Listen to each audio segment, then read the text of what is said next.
Αυτό το όμορφο κομμάτι το αφιερώνω σε όλα τα παιδιά που έχουν φύγει πολύ νωρίς από τη ζωή, στα παιδιά που με ξέρουνε και σε αυτούς που δεν με ξέρουνε. Καλή μας ακρόαση.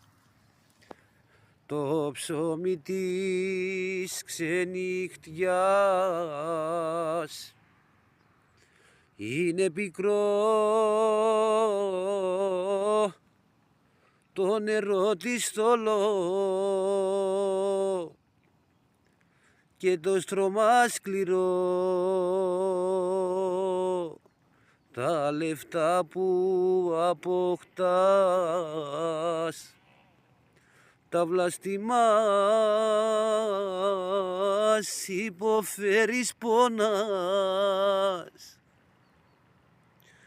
Ποια πατρίδα ζητάς?